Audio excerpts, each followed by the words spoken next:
So I'm the artist on the team, and Nicole is one of the scientists. We also have Diane McKnight, which she could not make it right now.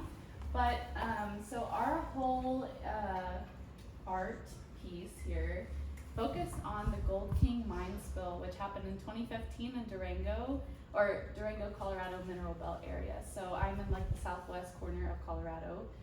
So that was kind of what we wanted to focus on. So a reason why we picked this, whenever I originally started this project, I wanted to focus on water quality.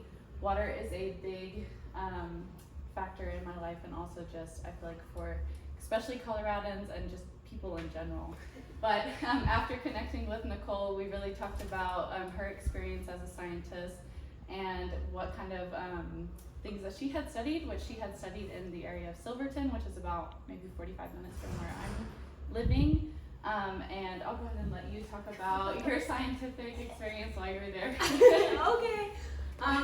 So I'm Nicole Brooks. I just finished my master's working with Diane McKnight, who is kind of like basically the OG awesome person of acid rock and acid mine drainage. So for those of you that don't know, acid rock and acid mine drainage is basically a product of exposing a lot of rock to air and water.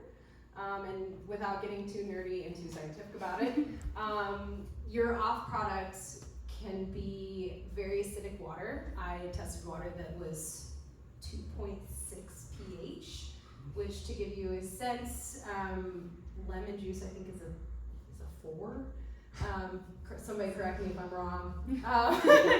Anyways, so you have really low pH, which can cause a lot of metals that can be really toxic, such as lead, which EPA says you should have 0 in your water quality, or in your water.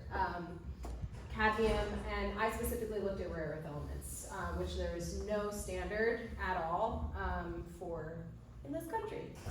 And one of the streams that I studied was flowing into the Dillon Reservoir, which is the drinking water for Denver. So basically, I think, so with acid rock and acid mine drainage, I looked at multiple streams. All of them had really awesome and different characteristics.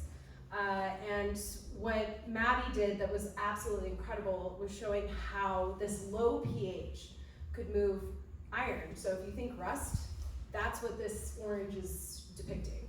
And she did this incredible job and threw in some amazing texture with beads, because it's like working with glitter. So that's basically my research, but I'm not the star here. She is. She showed amazing things. The one thing that I do want to say is that in this particular piece, she shows these goggles. And those goggles aren't something that we need to wear to sample streams. They're actually goggles that we wear to take bottles out of an acid bath in a lab. And we have to do that because we're cleaning bottles so that they are not contaminated when we do sample said stream. So what's really interesting about this piece, coming from a scientific standpoint, is that we're showing acid to sample acid, which is kind of a cool combination, and she thought of this, so I'm turning it over to you now. So. Do you want me to advance? Yeah.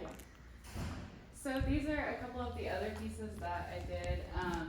This is actually the Animas River, so like in Durango, this is what you can see. If you go on a hike at the top of Durango, you can actually see this, which is really cool.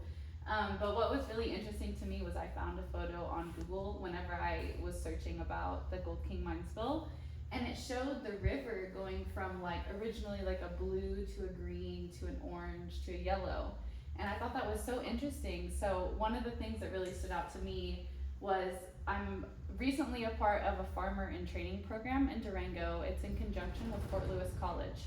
And recently, we just started this week. So something that really stood out to me this week was there was a farmer who lived in Farmington, New Mexico, and he talked about the Gold King mine spill and how it affected his irrigation and his crops during that year, which is something that I wish that I could have highlighted more, but it was something that I also learned a little bit later. But he had talked about how, seeing the river come from blue all the way to orange down to New Mexico, and how it still affects their water and their irrigation systems. It's just really interesting. Like, I'm still learning about this project, even though we're kind of done with it. So really cool to see like just the connection that it has to community members, not just in Durango, but also in New Mexico and the surrounding areas. So I really wanted to highlight, you know, this river that had turned orange. And this is just, you know, a depiction of the miners back in the day, like not knowing what they're doing, not knowing that it would cause this issue in the future, which is also what we had talked about a lot in our research and in our project, was that this is something that people weren't doing on purpose. They did not know the effects of it at the time. And even still now, it's just, you know, we're just now finding out these issues even today. So it's something that was not their fault, but I felt like it would be cool to incorporate, you know, them mining and not knowing what's going on. So that was kind of the inspiration behind that one. But with all this help from Nicole and her plethora of knowledge, we came up with these collaborative pieces. And yeah, I really wanted to just incorporate this bright orange, because like I had said in the Capitol, if you guys were there, something that Diane had talked about was if you get a calendar of Colorado, it says Colorful Colorado. And one of the pages that you open up to is probably going to be an orange river. And it's something that you don't necessarily know why. Why is it orange? Like I didn't even know until we had connected. So that's what's been beautiful about this whole project, is being able to connect like the scientific and the artistic perspective. Learning so much as an artist and being able to translate that into pieces has been absolutely amazing. So I just want to say thank you for this opportunity, and I loved hearing everybody else's presentations about this also. But yeah, that's kind of where our inspiration came from, and thank you for listening. I appreciate it. Mado.